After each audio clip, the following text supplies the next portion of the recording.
मध्यप्राच्य युद्ध को नहीं वर्तमान चारिआडे चिंताजनक परिस्थिति।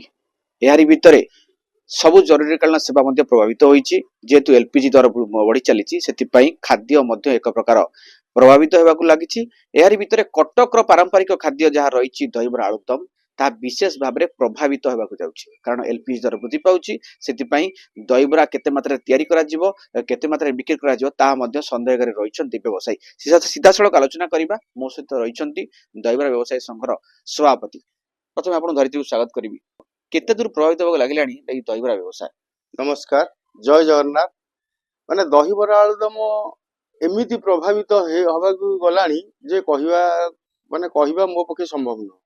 गोटे जिनिस कमर्शियल गैस बंद हो गला। आउ जो गैस ब्लैक रे लोक बिक्री करुछंती माने 2000 रु 2500 पर्यंत व्यापार करुछंती। काठ भी मिलुनी सहज रे, खाली ओदा कंचा काठ रे नै कि व्यवसाय करी होबनी। जेहेतु हमर ए सब जिनिस हमकू अबिका मिलुनी, आमे दहीबरा आलुदम आमे सेही रेट पुराना रेट भी रखिछु, रेट भी बढ़ेइनु। काहे कि ना हमर दहीबरा आलुदम गोटे एसोसिएशन मीटिंग भी बसिनी जे आमे रेट बढ़ेबा कि कोन करबा। मीटिंग बसिले आमे रेट कोन होबो कोन नै फिक्स करिवु। जेहेतु हमर जीआई टैग मान्यता पई अबिका आमे जोरसोर रे संघर्ष करि चलीछु। आउ दहीबरा आलुदम जेहेतु लोकंकर इमोशन, लोक प्रत्येक मुहूर्त रे लोक सकाळु उठिला बठौ राति रे सोइला पर्यंत दहीबरा आलुदम लोकंकर दरकार। सेतिपई दहीबरा आलुदम को जेहेतु गैस मिलुनी किछि मिलुनी अबिका बहुत समस्या।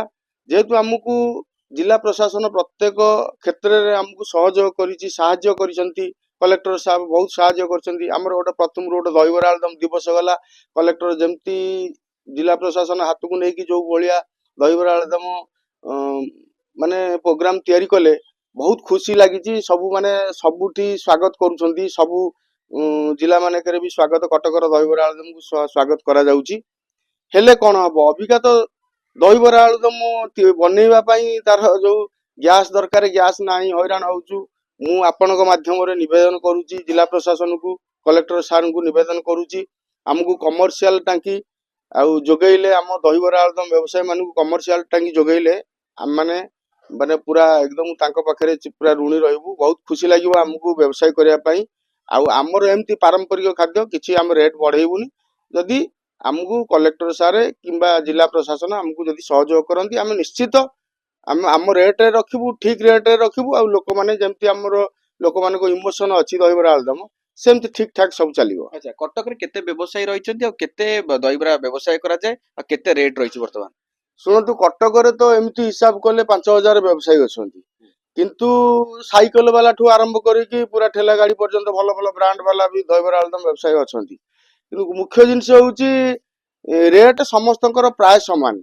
माने 50 टंका 60 टंका प्राय 5 वर्ष होला गोटाई रेट भी चलची। फुल पुड़िया 60 टंका, हाफ पुड़िया 50 टंका। आउ अबिका तो 100 टंका करिवु जदि हमकु लोक तो आउ माने खाइबा को बहुत माने तांगु ये करिवो। 100 टंका कले भी हमर अबिका भी पर्यंत लॉस हबो। किंतु गैस तो मिलुनी, हम करिवु कोन? काठ ओदा काठ रे केते माल तैयारी करिवु, एटा असुविधा हबो। किंतु आमे मु सेहिति पई जिला प्रशासन को निवेदन करूची जे हमो मानकू आउ से जो कमर्शियल टांकी माध्यम रे गैस जोगैले आमे जत दहीबरा व्यवसाय अछंती समस्त खुशी हेबे। आ कटकर आ दहीबरा आलुदम पारंपरिक खाद्य तार मर्यादा रखिबो। जदि ए व्यवस्था रे किछि सुधार न आसिला केमिति कोन परिस्थिति रहली भाबुछन्ती? सुनतु जदि यही व्यवस्था माने यही व्यवस्था जदि सुरक्षा माने किछि न हैला, किछि भी न होई पाइला, ताले ऑटोमेटिक व्यवसाय बंद रहिबो। नले बहुत रेट आकाश छुआ जे जेमती ब्लैक करी किनिबे से सेमती बिक्री करिवे, बहुत ब्लैक व्यापार चलिबो। कोन करबा? नियाती भाबरे गोटे चिंताजनक परिस्थिति। जदि एलपीजी कमर्शियल ढंग रे जदि न मिले तबे हुए तो दरदाम बढ़िबो एवं दरदाम बढ़िले नियाती भाबरे प्रभावित हेबे हमर दहीबरा प्रेमी माने हेबे। कटक प्रोग्लेन पाल धरती लाइव।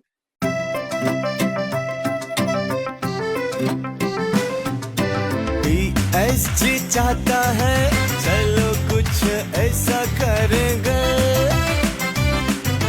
देश की शान है हम शानदार रहेंगे, शानदार रहेंगे। टीएसजी गुरुकुल गोठपाटଣା भुवनेश्वर।